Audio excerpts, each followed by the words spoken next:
Bawa bukti foto lebam di wajah, Jonathan Frizzy klaim jadi korban KDRT Dena Devanka. Jonathan Frizzy ditemani kuasa hukumnya, Sebastian mendatangi Polres Metro Jakarta Selatan pada Senin 27 September 2021. Kedatangannya tersebut beragendakan pemeriksaan atas laporan yang dilayangkan sang istri, Dena Devanka, soal kasus kekerasan dalam rumah tangga. Ijong, sapaan akrabnya Jonathan Frizzy, membawa bukti-bukti foto lebam pada bagian muka yang mengklaim jika seharusnya dirinya lah yang menjadi korban KDRT, bukan sebagai terlapor atas kasusnya ini. Namun sang kuasa hukum tidak mau membeberkan berapa banyak bukti yang dibawa hingga detail soal foto luka lebam yang terdapat di bagian bawah mata Jonathan Frizzy.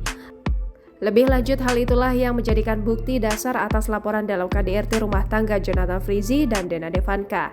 Sebagai informasi, laporan Dena Devanka atas KDRT yang dilakukan Jonathan Frizzy dibuat pada 21 Mei 2021 di Polres Metro Jakarta Selatan.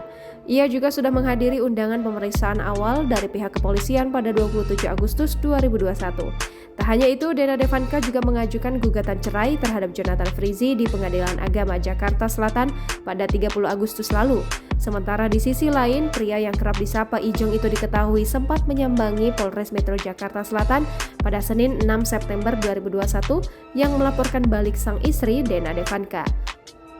Sebastian berujar kliennya melaporkan dugaan kekerasan dalam rumah tangga. Pasalnya, Jonathan Frizzy justru mengaku yang mendapatkan KDRT tersebut. Jangan lupa subscribe, share, komen, dan like ya!